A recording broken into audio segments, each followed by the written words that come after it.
52 seconds until we're streaming. Oh, we're streaming now. Rick said, well, we're going to forget the countdown. We're going to start now. All right. So this is going to be our last week on this section of the book of Romans. And part of the reason we've spent so much time on it is it's complex, although we're going to find a lot of complexity in this book. But in the modern period especially, people have thought that this is the thematic sentence or summary of the book. And I'll just read 14 through 17 in the NIV. I am obliged both to Greeks and to non-Greeks, both to wise and to foolish. That is why I am so eager to preach the gospel also to you who are in Rome. For I am not ashamed of the gospel, because it is the power of God that brings salvation to everyone who believes, first to the Jew and then to the Gentile. For in the gospel the righteousness of God is revealed, a righteousness that is by faith from first to last. So as it is written, the righteous will live by faith.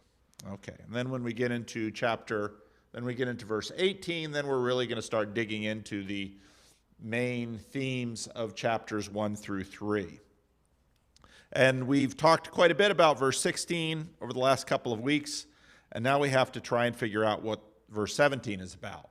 Now, what's interesting about this is that even though for the last 200 years, people have liked to say these verses are the thematic statement of the book of Romans, there seems to be very little agreement as to what the details of these verses mean. So we're going to dive into that. First, I want to do a little bit of review again. Oh no, this darn clicker isn't working. You know, something always goes wrong.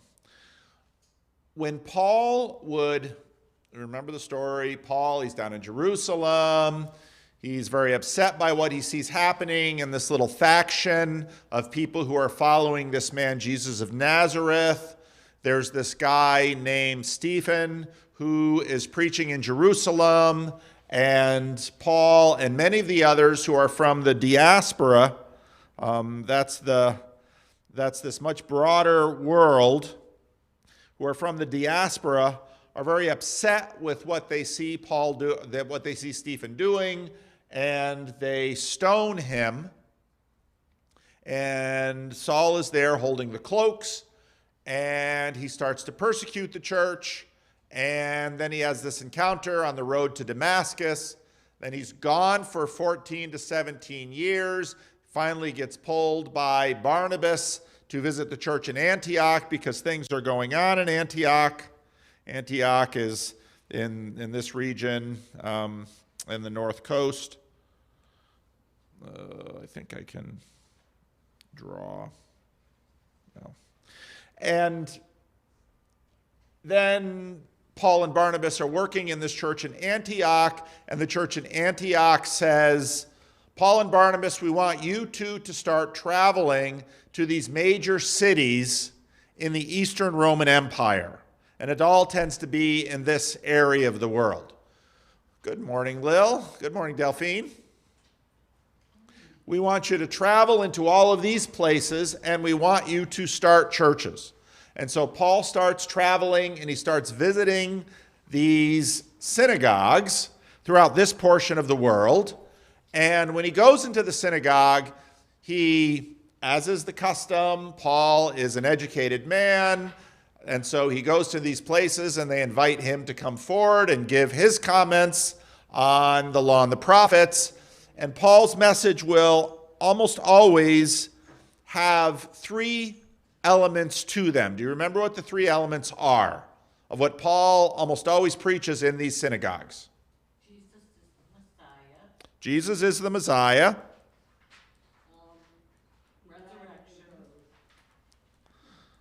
Resurrection. Jesus is Lord. And Jesus is Lord. Carol remembered. She knew I was going to ask it. Oh, you wrote it down. Okay. And we talked about the fact that Jesus is not only Messiah, but Jesus is a different kind of Messiah. The kind of Messiah that everyone in the world expected was a Messiah like Romulus, was a Messiah like David, was a Messiah like the Maccabees, that these people would use the sword to bring goodness to the land. Jesus changed the definition of messiahship. Jesus did not conquer with the sword.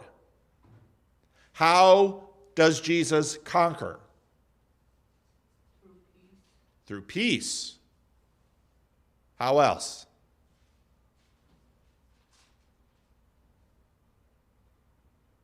There's a saying, something is mightier than the sword. Well, the pen is mightier than the sword, which is the saying, but you're exactly right. The word is mightier than the sword. How? If I want to have my way, it's a loaded statement. If I want to get something from you, and I'm stronger than you or have a weapon, I might force you to comply. That's using a particular tool. If, however, I can somehow convince you, develop a relationship with you, if I love you and you love me, then together we can achieve something far better than I could through coercion, right? That's a much more powerful thing. There's a saying, you also catch more flies with honey. That's right, than vinegar.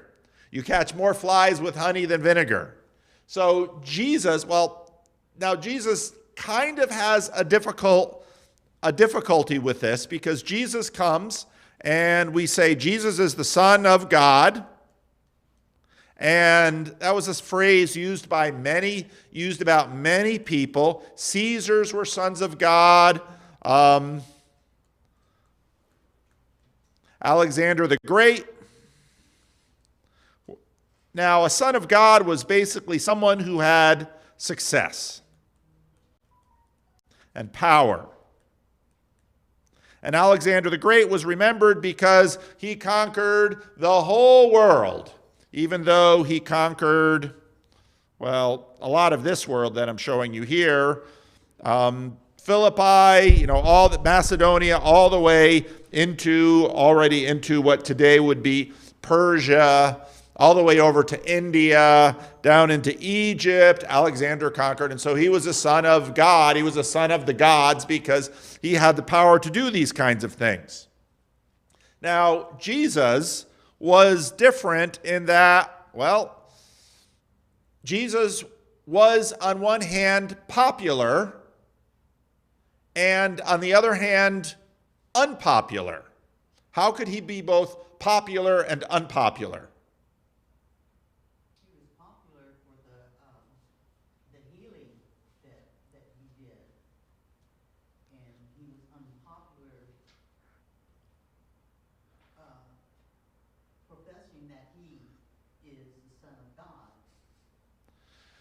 He was popular for the healing he did, and that was very much made people think about him as being the Son of God. But they wanted him to use that popularity to achieve something in a certain way. What did they want Jesus to achieve? What was the problem that everyone in Galilee and Judea could agree upon? At least the Jews. Or at least some of the Jews could agree upon. Wanted to get rid of the Romans. The Romans were unwelcome. The Romans are an alien city that has dominion over the world. What city did they think should have dominion over the world? Jerusalem should have dominion over the world. We are God's chosen people. We have been given the law. We should have dominion over the world. Rome has dominion over the world. And so Jesus, with his popularity with healing, should look to cancel the Romans. That's what Jesus should do. And Jesus doesn't do that. In fact, they don't understand what Jesus is doing. He's talking to people, he's doing these healings, but this doesn't seem to be accomplishing much. If he were really to get at things, he would conquer the Romans, and he doesn't. And in fact, he tells his disciples, we're going down to Jerusalem, and then, now things are going to get scary because we can do all this stuff up here in the Galilee, and people will leave us alone, but if we go to Jerusalem, what might happen? What's in Jerusalem? Jerusalem's the center of power. What you say up there in the Galilee, around the Sea of Galilee, Paul Vanderklay here in this little church on Florin Road can say what he wants, but if he goes to the Capitol building and starts talking in a certain way, well, people are going to pay attention because he's in the Capitol building. Jesus is going down to Jerusalem. And then Jesus tells his disciples, we're going down to Jerusalem, and this is what's going to happen. What does he tell his disciples? They're not going to listen to us. Okay, they're not going to listen to us. That's certainly one thing. What are the people in Jerusalem going to do to Jesus?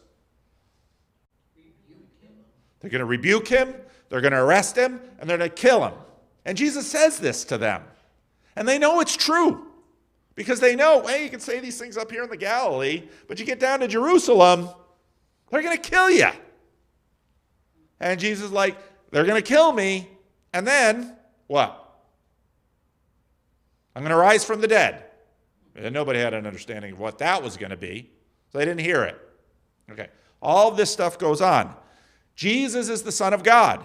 So Paul goes to these synagogues, and he preaches, Jesus is the Messiah, a different kind of Messiah. He rose from the dead, and Jesus is Lord. And what did that mean?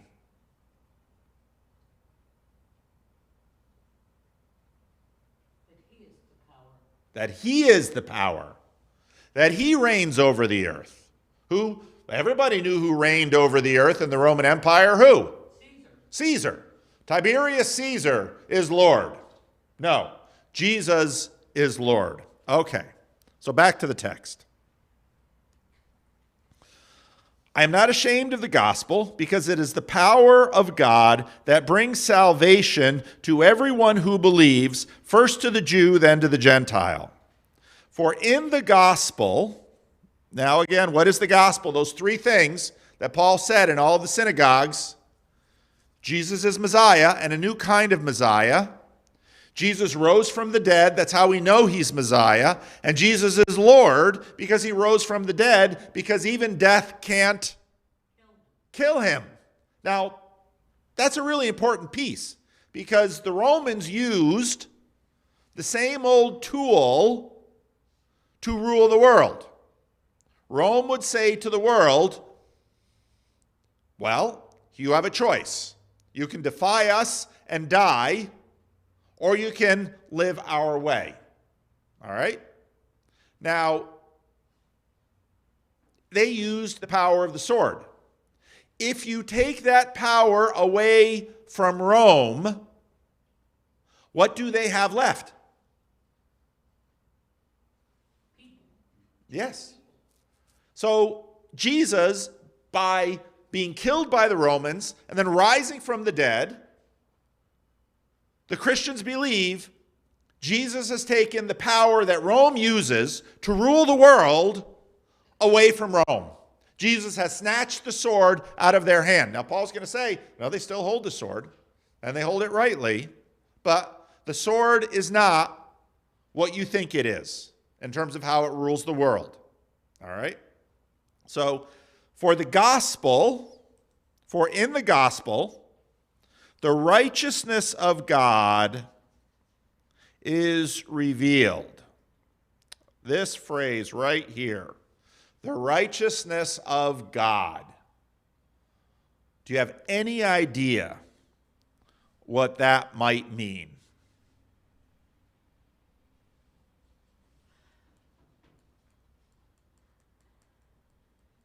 Last week, we talked about this word righteousness. Now, we talked about last week a corrupt cop. All right? Let's say you have an upright police officer and a corrupt cop. One has righteousness and one does not. What is the difference between these two cops? What is righteousness? Character. Good. Now, both of them have character. What's the difference in their characters? One has righteousness. Righteousness is that thing inside of you that makes you do the right thing. It's similar to your conscience in some ways. If you have a conscience, you probably have righteousness. You have a moral compass. There's something inside of you that says, I want to do the right thing, whether the state is compelling you to or not. That's righteousness. The crooked cop has no righteousness. There's not the thing inside of him that helps him do the right thing, and he does the wrong thing, and he tries to profit from it. Okay. The righteousness of God is revealed in the gospel. Okay. What do we mean by that righteousness?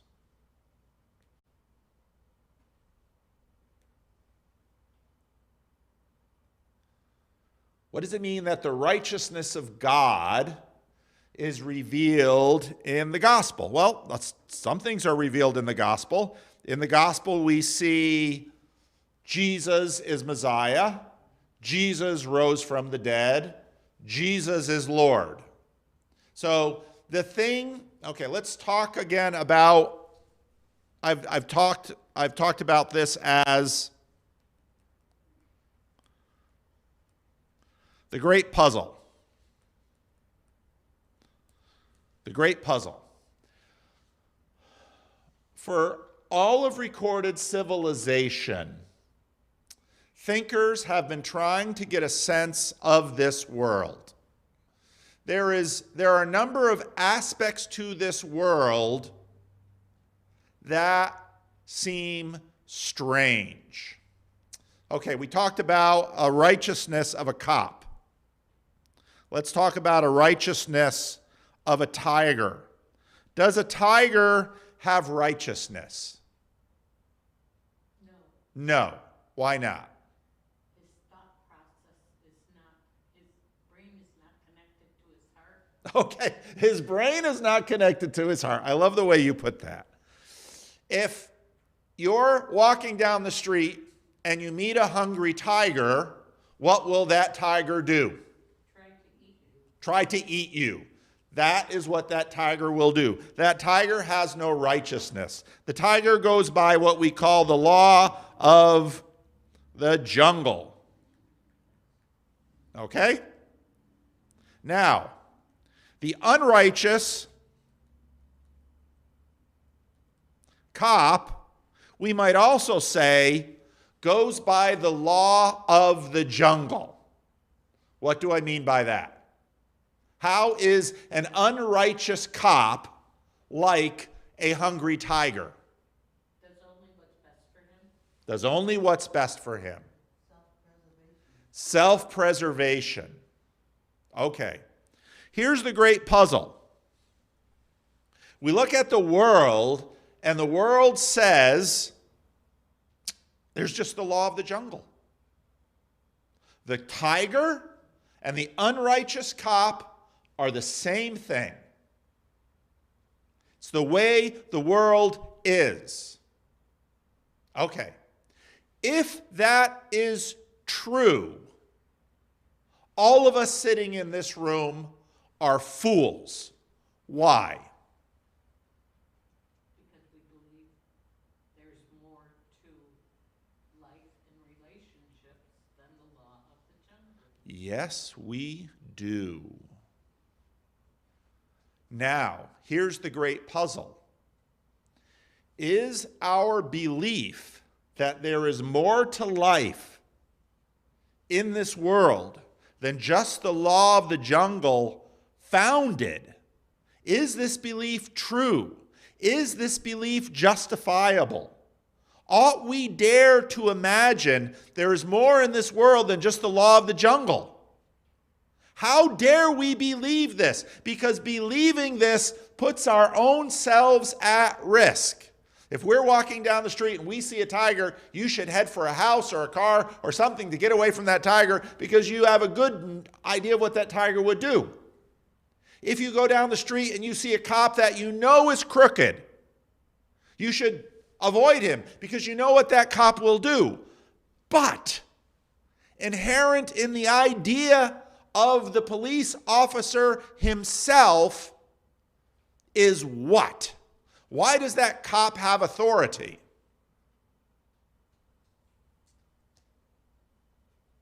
What should a police officer be about?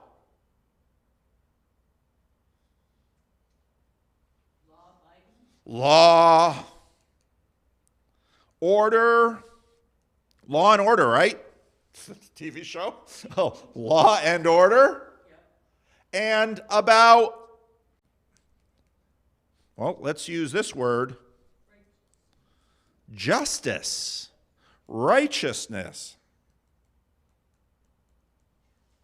And the question is, where do these things come from? Because we know all of the things that we are enjoying right now. Electricity, warm classroom, everybody sitting in their seats, taking turns talking, greeting each other this morning. That all comes from this world. Because if it's the law of the jungle, if it's the strong takes the weak all the time, then we can't have nice things. The only people that can have nice things are the tyrants and the bullies of the world. And the great puzzle is, where does this stuff come from? Now, the Hebrews had a notion that, in fact, God is a God of this stuff, who in fact orders and reigns over all the world. All right. For the gospel, Jesus is Messiah. Jesus rose from the dead. Jesus is Lord, is the righteousness of God.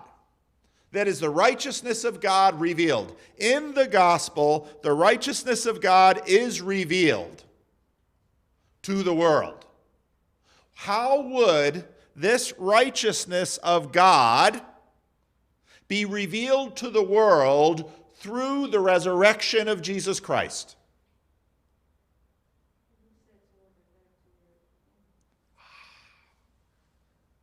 Who told us, if you read the Jesus story, that Jesus was not deserving of crucifixion? Who noted this?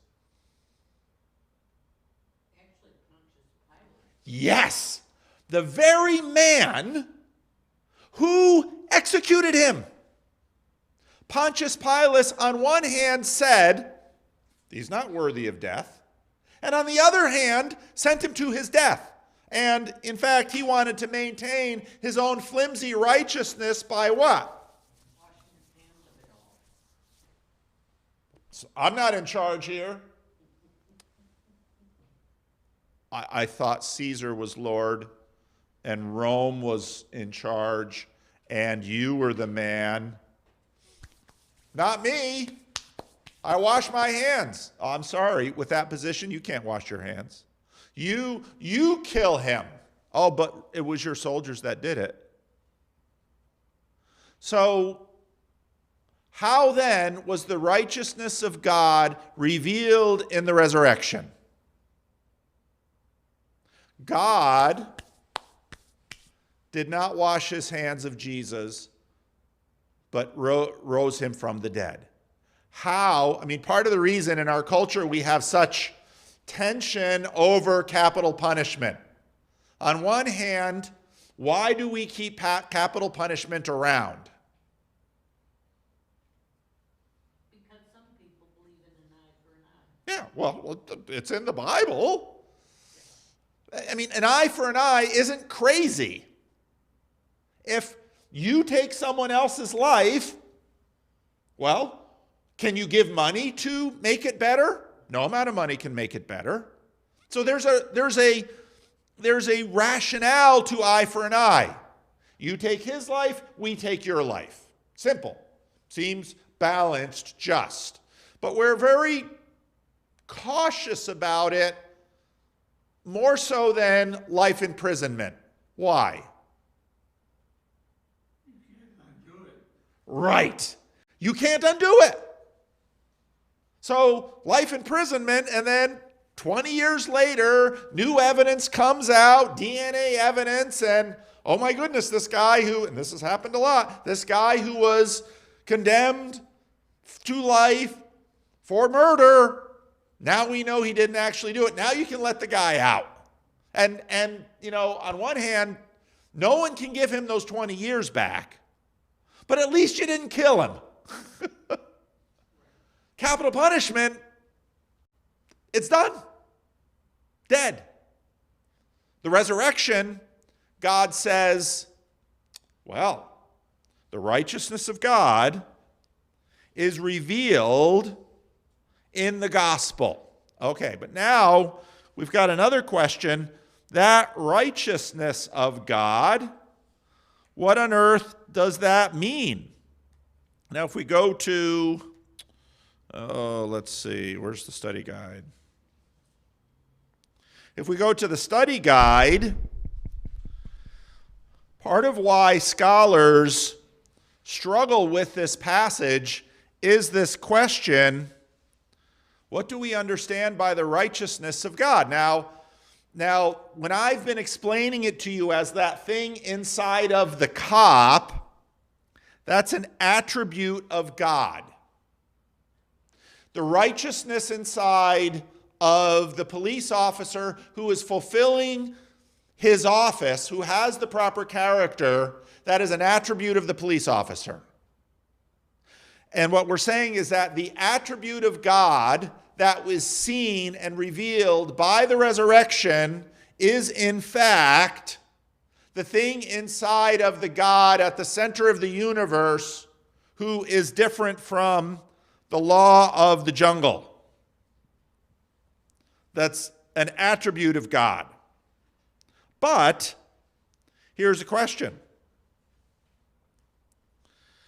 So we can also understand that righteousness of God to be a status that God bestows upon a believer through faith. And this was a reading that Martin Luther championed, and this reading in many ways propelled the Protestant Reformation. That, okay, so when God raises Jesus from the dead, we now see the righteousness of God as revealed in the world, that God has the attribute of righteousness. But we also see in the resurrection that Jesus is vindicated. Jesus is vindicated as innocent before the world. So in that sense, not only is the righteousness, meaning an attribute of God, communicated to the world, but the righteousness of Jesus is communicated to the world. And Martin Luther took that a step further and said, in the gospel, when we appropriate that through faith, when we say, I believe Jesus is Messiah, I believe Jesus rose from the dead, I believe Jesus is Lord, God gives his righteousness he gives his righteousness to us, so that in the judgment day, we now bear the righteousness of Christ instead of the sinfulness that we possess. You can find this line of thinking in many hymns. The great hymn by Charles Wesley, And Can It Be, bears that idea in the hymn. Because now, at my judgment day, God will look upon me and see me innocent because Christ has given me his righteousness. That comes from Martin Luther. Martin Luther read that here and said, this is what the book of Romans is about. A righteousness, an alien righteousness. Because if I go up on judgment day, some people might say, oh yeah, Pastor Paul was a good guy. Pastor Paul didn't do all these bad things. Some other pastors did worse things. Pastor Paul wasn't the worst pastor we could imagine. He probably wasn't the best either. But he was an okay guy. And, well, when we get into Romans 1, 2, 3, we get to Romans chapter 3, Paul's going to declare, none are righteous. Pastor Paul is not righteous. Paul said of himself, I am the chief of sinners. I do not possess a righteousness that can pass muster with God. Therefore, I need a new righteousness, and that righteousness is revealed in Jesus Christ and passed on to me from Christ to me, so that now I am saved from the condemnation of God. So there's the second righteousness. But there's a third one. Is God's righteousness a rescuing intervention? So this word righteousness, sadiq, tzedakah, all these Hebrew cognates of justice, righteousness, often in the Old Testament, when it talked about the righteousness of God, it was talking about that thing in God which saw lowly Israel persecuted in Egypt and said to Pharaoh, let my people go. You have my firstborn son. And if you don't let my firstborn son go, I am going to take your firstborn. That will be justice. Because, well, what did Pharaoh do to all those little baby boys of Egypt, of Israel in Egypt? Drown them in the Nile. Sort of baptism, sort of water ordeal. Throw them in the Nile. Well, Moses got thrown in the Nile too, right? But he lived.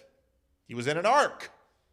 And then Pharaoh's daughter took him into the palace. So all of these things. So in the Old Testament, the righteousness of God is that thing in God which said, I hear the cries of my son in Israel, and I'm going to bring him out with a powerful hand. And I'm going to bring him to a land that I promised to his father Abraham. And I'm going to begin to set the world straight. This is the righteousness of God, how God acts. Now, let's look at what Paul, let me find my, okay, here we go. For in the gospel, the righteousness of God is revealed, a righteousness that is by faith from first to last, the NIV says. The RSV says, for in it the righteousness of God, meaning the gospel, is revealed through faith for faith. The LEB, for the righteousness of God is revealed in it. Now, in it, and each time refers to the gospel. From faith to faith. So now we've got this idea of righteousness, and we have three sort of versions. They're not necessarily exclusive of each other. And Paul is deeply tying it to faith. And again, Martin Luther saw that and said, well, it is our faith that by this faith we appropriate the righteousness of Christ. And there is no longer condemnation for those who are in Christ Jesus. Romans chapter 8. And we're going to wrestle with that. But and so then if you look at commentaries, well, what do we mean by that? So the New Living Translation says, this good news tells us how God makes us right in his sight. See, the New Living Translation takes Luther's idea and writes it right into the text for you. The problem with that is it excludes the other two ideas. And the other two ideas are potentially also in the text as well.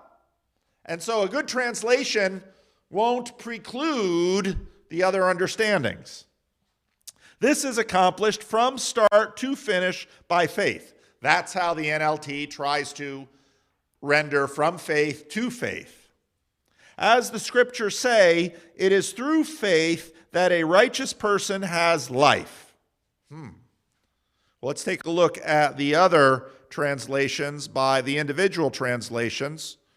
We did the diagram, reasoner. Where am I? There they are. All right. So David Bentley Hart writes, "For in God's justice, for in it," meaning the gospel, "God's justice is revealed from faith to faith, as has been written, and the upright shall live by faithfulness." All right. N.T. Wright translates, "This is because God's covenant justice," that's how he's rendering righteousness, "is unveiled in it," the gospel, "from faithfulness to faithfulness." What might N.T. Wright be thinking? He might be thinking from the faithfulness of God to the faithfulness that then gets found in us. Sort of a transmission idea. Eugene Peterson's paraphrase, "God's way of putting people right," very much a Luther idea, "shows up, revealed, in the acts of faith, confirming what the scriptures say. Has said all along, the person in right standing before God by trusting in him really lives." That could have sort of an existential quality to it. So you see, all of these translators are wrestling with, how are we to understand this? Now, this quotation comes from the book of Habakkuk. And we want to look at that. And that was the new sheet I gave you this morning. Here's Habakkuk. All right, let's do first a little bit of background on the book of Habakkuk. Now, Habakkuk is a prophet, and he's a prophet in the southern kingdom. And the northern kingdom has already been taken out by Assyria.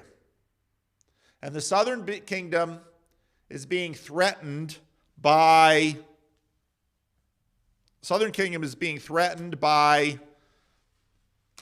the Babylonians. Now let's take a look at the book and read some of it.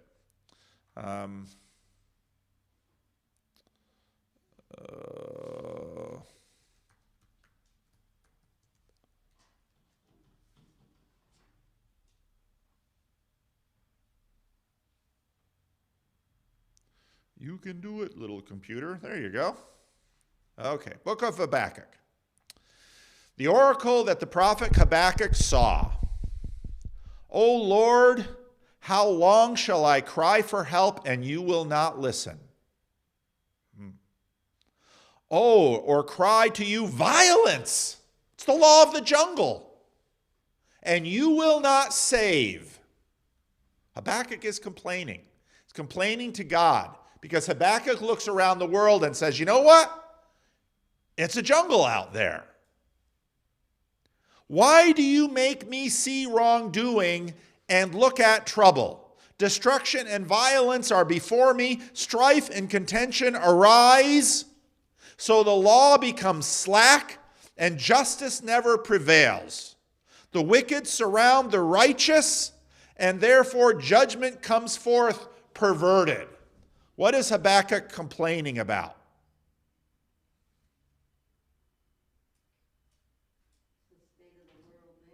It's the state of the world then. Has it changed a lot? Nope. This is the state of the world. Might makes right. It's the law of the jungle. The wealthy get what they want. The poor get the short end of the stick. Look at the nations, Habakkuk says, and see, Lord, what are you blind to what is happening in the world? Look at the nations. Be astonished, be astonished. For a work is being done in your days that you would not believe if you were told. Oh, this is God speaking.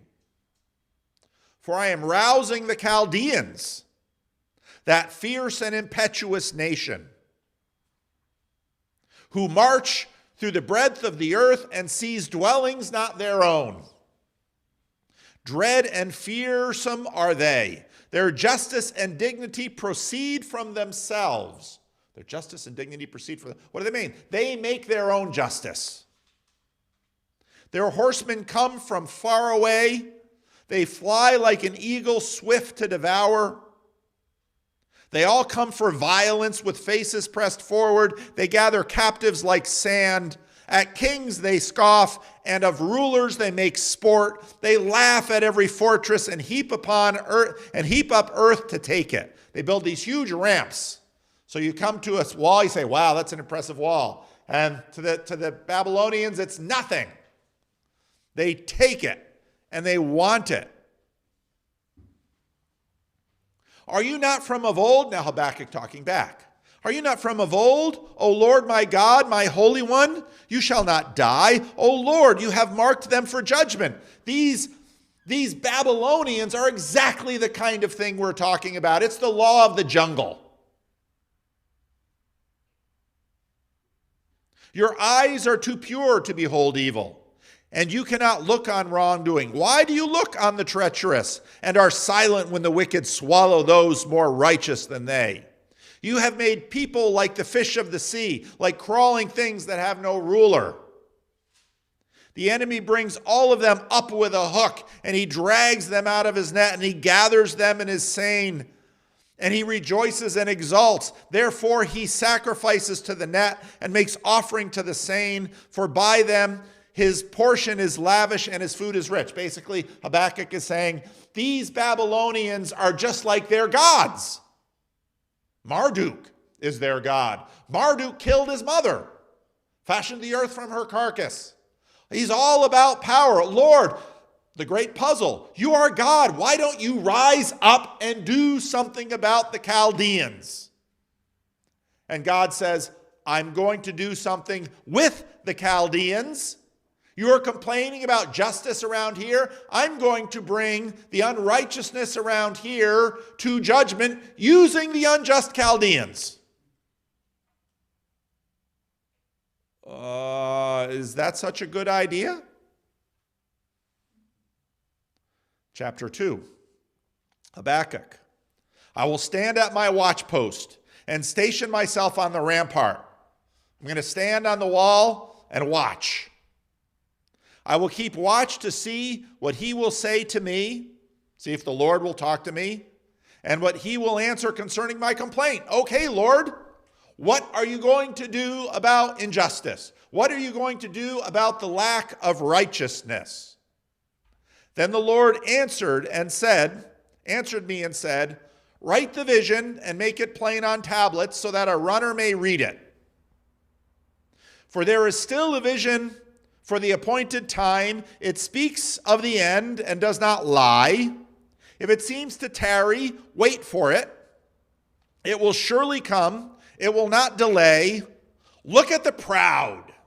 It's the Chaldeans. It's both the Chaldeans in Nebuchadnezzar in Babylon, but it's also the high and the mighty in Jerusalem who are not doing justice in the land. Their spirit is not right in them. The thing that moves the Chaldeans is not right. The thing that moves the crooked cop is not right. The thing that moves the ruler in Jerusalem to pervert justice is not right. Their spirit is not right. That thing that moves them is not right. But the righteous live by their faith. We have a little problem here in that if we look at, for example, Paul's quotation, the purchase and right standing before God by trusting in him really lives.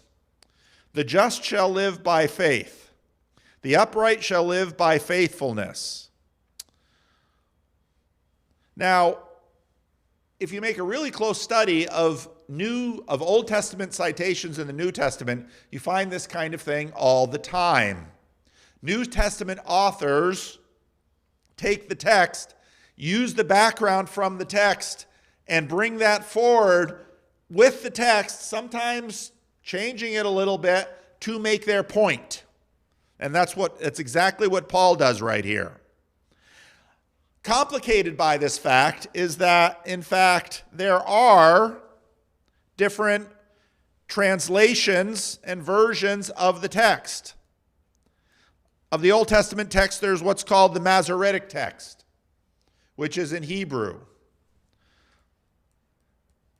It's not actually the oldest examples of the text we have. The oldest examples of the text we have, you'll find these three letters, LXX. Any of you know Roman numerals? You know what that is in Roman? It's a number, actually. 70. 70 rabbis in Alexandria in the 1st century BC translated the Hebrew scriptures into Greek. The Masoretic text we have, anyway, one of the things that modern scholars do when they study the Old Testament is, for the most part, they translate from the Masoretic text, but they keep referencing the Greek translation done in the 1st century BC, because the assumption is that had to be from a fairly old copy of the Bible, of the Old Testament. Now, most of the time in the New Testament writers will quote from this version of the Old Testament because it's already in Greek. So, Habakkuk 2, 1 through 5, translated from the Greek into English. I stand firmly on my rock.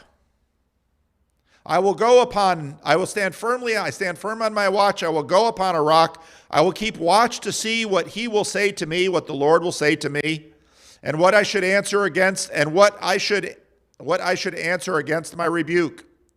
The Lord answered me and said, write a vision and clearly on a tablet, in order that the one who reads might pursue the things. That got translated about the runner, if you remember. Because there is still a vision for the time, and he will appear at an end, and not in vain. If he is late, wait for him, because no one coming will be present, and he will not, because the one coming will be present, and he will not tarry. If he draws back, my life does not find pleasure in it, but the righteous one will live by my faith. So the question inside of this of Habakkuk is, the Chaldeans are corrupt. The leaders in Jerusalem are corrupt. How shall the righteous live? Well, the question is, who is the righteous in this context? It's the person who keeps the covenant. The person who keeps the covenant, well, but what's the problem? We talked about the great puzzle. What's the problem with the person who keeps the covenant? So let's imagine, I had this quite a bit more in the Dominican Republic, you're driving down the street, and let's say the cop that you know is crooked pulls you over. So you're driving, you see the cop behind you, you know the cop is crooked, he's got his lights on. What does the righteous do in a context like that? Stops for the cop. That's a righteousness, that's law and order. But if you're playing the law and order game and the cop is playing the law of the jungle game, who wins? The cop wins. So basically Habakkuk is saying, maybe the righteous should forget the covenant. Forget the covenant. The cop comes out, spit in his face, kick him in the shins. If you got a gun, do worse. The law of the jungle. What is the righteous supposed to do when the corrupt have all the power? Well, what does Habakkuk say? What does the Lord say the righteous do? The righteous lives by faith. Isn't that exactly what Paul is saying? Now, the question is, by my faith? So you go down. Here's a Jewish translation of the text. Now, a Jewish translation of the text is sometimes really helpful because when Christians translate the Old Testament, we tend to read things back. So if you want to avoid that, look at a Jewish translation of the text because they know all the Christian stuff and they're really trying not to read the stuff back. They're trying to say, we're going to pretend like the New Testament doesn't exist and let's just read the Old Testament in that frame of reference. What do they do with verse 4? Lo, the spirit within him, that's the unrighteous, is puffed up, not upright. But the righteous man is rewarded with life for his fidelity. Now, you read that in some of the New Testament translations because they're trying to figure out, let's keep faithful to the context in Habakkuk, and let's also try and understand what Paul is saying. Well, here's the question. Was Job, because Job is a righteous man who suffers injustice at the hand of the spiritual accuser, not helped by his friends, was Job rewarded for his fidelity, his faithfulness to God? Yes. At the end of the story, God says, Job is upright. But he did lose everything. Now he had more kids, and he had more lands, and he had more camels. He had all that, but it wasn't the same. Yeah. And you might ask Job, would you have rather not have lost your children in the first place? Here's a lingering question. Can restoration fully happen in this world? No. Now, how about the story of Jesus? Is Jesus rewarded with life for his fidelity? Yes. Now, what is Paul saying to us about this? Is it Job or Jesus? Well, with Job, he's vindicated by God in the end, but this world could not actually hold a full restoration. Jesus speaks a better word than Job. In the resurrection, and this, I think, is why Paul is quoting this passage here and why he tinkers with it. Because the righteous will live by faith.